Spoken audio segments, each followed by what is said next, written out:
Rusiya, Azərbaycan və Ermənistan arasında imzalanmış üç tərəfli birgə bəyanat artıq düşünürəm ki, qüvvədən düşüb. Çünki 2023-cü il düşüb. Mən 2023-cü il mən demədim Rusiyasız mümkün deyil.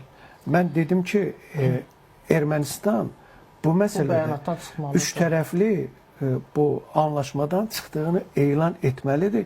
Ondan sonra yol çox asanlıqla açıla bilər. 2023-cü il 19 sentyabrda Azərbaycan həyata keçirdiyi antiterror tədbirlərindən sonra mən düşünürəm ki, üç tərəfli bəyanat artıq fiyaskoya uğrayıb, qüvvədən düşüb və iki tərəfli Ermənistanla Azərbaycan məhz Zəngəzur dəhlizinin açılması məsələsini müzakirə edir. Artıq Rusiyanın da iştirakı ilə baş nazirlərin üç tərəfli kommunikasiyaların açılması üzrə birgə komissiya var idi və Rusiya tərəfindən Overçuk, Azərbaycan tərəfindən Şahin Mustafayev və Ermənistan tərəfindən Armen Mehir Qriqoryan. Və artıq bu prosesdə düşünürəm ki, artıq süquta uğradı. Overçukun iyunun axırında Azərbaycana səfərində Azərbaycan tərəfi qəbul etmədi. Çünki artıq Türkiyə, Azərbaycan və Ermənistan formatı uğurla davam edir. Kim imtina elədi Rusiyadan? Mən düşünürəm ki, həm Ermənistan çox ciddi şəkildə imtina edib. Çünki Ermənistan baş naziri Nikol Paşinyan ümumiyyətlə Rusiya orbitindən uzaqlaşır. Çünki Rusiya tərəfi konkret olaraq Orbitindən uzaqlaşmaq bir başqa, amma sahib mənim dedi axı, cənub sərhədini Ermənistandan Rusiya qoruyur. Rusiya yox, çıxıb. Artıq İranla sərhəddə Rusiyanın Federal Təhlükəsizlik Xidmətinin sərhəddən çıxmayıb. Keçid buraxılış məntəqəsindən çıxıb, amma orada sərhəddi kim qoruyur? Hazırda təbii ki, Rusiyanın FTX-i var orada. Bəs onu deyir sahib mənim. Orada necə açılacaq bax o dəhliz? Onu gəlin. Mən düşünürəm ki, amma indi biz qeyd edirik, amma düşünürəm ki, İranla sərhəddən bu faktı dəqiqləşdirmək lazımdır. İranla sərhəddən çıxmalıdır. Çıxmayıb. Sərhəddən çıxmayıb. Mən keçid məntəqəsi bilirəm. Keçid məntəqəsində təmsilçi yoxdur, amma bu başqa şeylər. O gördüklə bağlı olan məsələdir. O Zvartnostan da elə çıxdı. Nəzarət buraxılışdı sadəcə. Zvartnostan da elə çıxdı, amma hərbi aerodrom orada Rusiyanın yenə nəzarətində və neçə hərbi təyyarə var. Konkret olaraq Rusiya tərəfinin həm Ermənistana, həm Azərbaycana son günlərdə etdiyi təzyiqlər məhz Zəngəzur dəhlizi ilə bağlı Rusiyanın prosesdən kənarlaşdırılmasıdır. Türkiyə, Azərbaycan və Ermənistan tərəfindən.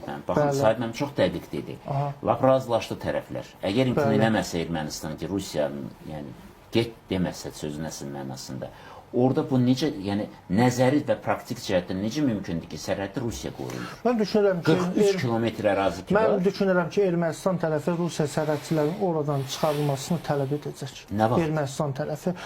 Düşünürəm ki, bu payız aylarında da ola bilər, bu görüşdən sonra da ola bilər.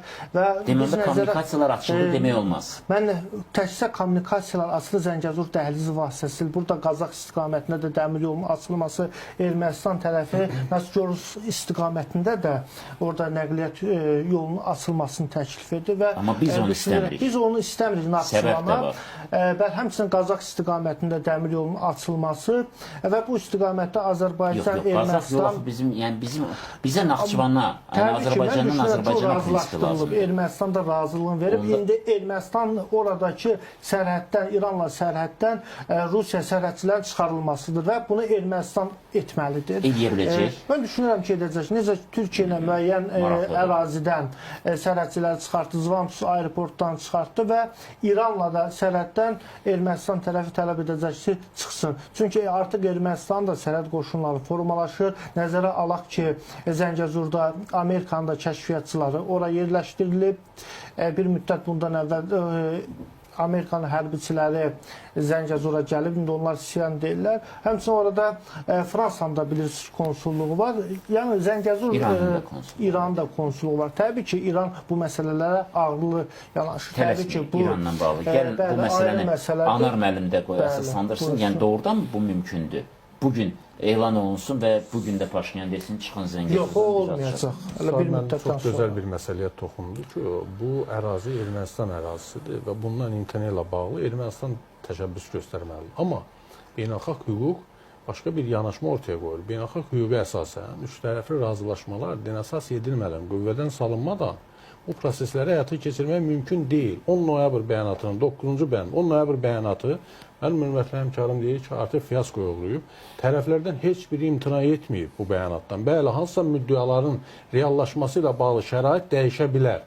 Artıq o şərtlərin, bəndlərin yerinə yetirilməsi ilə bağlı şərait olmaya bilər, vəziyyət tamamilə fərqli ola bilər. Amma bu müqavilədən imtina edilməyibdir və edilmədiyi təqdirdə 10 noyabr bəyanatının 9-cu bəndinin tələbinə əsasən həmin ərazinin, yəni Zəngəzur adlandırdığımız dəhlizin təhlükəsizliyi ilə bağlı məsələ Rusiya Təhlükəsizlik Xidmətinin sərhəd xidmətinə aid qurumuna aiddir. Qəti surətdə bu mümkün olmayacaq. Ermənistan, olmayacaq başqa şeydir. Olmayacaq başqa şey. Çox bəyanat imzalanıb. Həmin şərtlərə uyğun lazım idi bir həm sənədə imza atmaq, prosesi idarə etmək və Azərbaycan prezidentinin nə olsun sülh məramlar da gəlmişdi Azərbaycana. Onların vaxtı elə 2025-ci ilin sentyabrına bitməlidir. Amma proses tamamilə fərqli məcrada inkişaf elədi və düşünürəm ki, artıq üç tərəfli bəyanat yoxdur, 9-cu bənd yoxdur və bu prosesi Azərbaycan, Türkiyə və Ermənistan idarə edir. Amerika Birləşmiş Ştatları da burada bir Rusiya neytrallaşdırmaq istiqamətində prosesə də dəstək verir. Əbu Dabidə də aparılan görüş də sülh istiqamətində atılan addımdır və çünki Sahib müəllim də çox düzgün dedi. Həmçinin Amerika Birləşmiş Ştatları ilə də Körfəz ölkələri arasında münasibətləri yüksək səviyyədədir. Və bir növ Körfəz ölkələri həm İranla danışıqlara ev sahibliyi eləyib, həmçinin indi Azərbaycanla Ermənistana da ev sahibliyi eləyir. ABŞ-ın burada bir növ vasitəsilə. Düşünürəm ki, Amerika Birləşmiş Ştatları da imkan verməyəcək ki, Rusiya tərəfi Zəngəzur məsələsində vasitəçi yoxdur. Mənim dəyərli həmkarım. Heç bir vasitəçi yoxdur. Ümumi siyasi dəstək verir. Mənim dəyərli həmkarım. Ermənistanla Azərbaycan arasında nəqliyyat münasibətləri, sülh müqaviləsi, bunlarla bağlı danışıqlar, vasitəçilik yoxdur. Bunlar ayrı bir istiqamətdir. Amma Zəngəzur dəhlizinin açılması ilə bağlı bir format formalaşmalıdır. İstənilən halda o formatsız bu münasibətlər yarana bilməz, Zəngəzur dəhlizi açıla bilməz. Çünki Ermənistan ha desin ki, təhlükəsizliyi mən təmin edəcəm, biz onlara etibar etmirik. Deməli, hansısa bir format qurulmalıdır. İndiyə qədər səslənən fikirlərdə, sənəddə, razılaşmalarda Rusiyanın təhlükəsizliyidir. Amma indiyə qədər müxtəlif variantlar var idi də. Məsələn, amma Rusiya heç kim yox deməyib hələ. Hələ deməyib də, bəs biz də onu danışırıq Sahib müəllimdən ki, hələ ki yox deməyib. Deyilməyibsə, hələ ki hüquqi qüvvə budur. Ona görə də bir var arzularımızı çatdırır. Bir də var ki, sənədlə yoxsa faktla. Mən düşünürəm, gedən proseslərə biz diqqət eləməlirik, təhlillərə diqqət eləməlirik. Artıq Rusiya prosesindən uzaqlaşıb yoxdur Rusiya. Həm Zəngəzur nəqliyyat və kommunikasiyanın açılması üzrə birgə komissiyadan, həmçinin aparılan danışıqlar müstəvisində Rusiya yoxdur. Günü bu gün elan eləyin. Mənim bax, hörmətli həmkarım, siz elan eləyin ki, 10 noyabr bəyanatını biz qüvvədən saldıq. Bəli, mən buradan da qeyd edirəm ki, artıq üst tərəfli 10 noyabr birgə bəyanatı fiyaskoya uğrayıb yoxdur.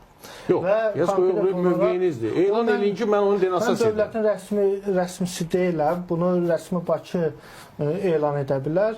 Amma mən düşünürəm ki, rəsmi Bakı elan etməyib. Ermənistan da etməyib. Bu mənim təhlillərimdir. Ermənistan tərəfi də Bakıda indiyə kimi də o bəyanat barədə heç bir söz deməyəcək. Rusiya tərəfi daima 9 noyabr üst tərəfi tamamilə haqlısınız. Azərbaycan heç vaxt söz deməyəcək. Ehtiyac da yoxdur. Bunu deyəcək tərəf Ermənistandır. Bəli, qeyd edin. Baxın, Mariya Zakharova, Peskov daima 3 noyabr, 9 noyabr bəyanatını, üç tərəfli bəyanatını daima qeyd edir, elan edir. Deyirlər ki, o qüvvədədir. Çünki Rusiyanın Cənubi Qafqazda geosiyasi mövqeyini möhkəmləndirmək üçün onu daimi gündəmə gətirirlər. Rusiyanın tutacağı həmin 10 noyabr birgə bəyannaməsinin 9-cu bəndidir. Bu da nə Ermənistanın, nə də Azərbaycanın maraqlarına cavab vermir.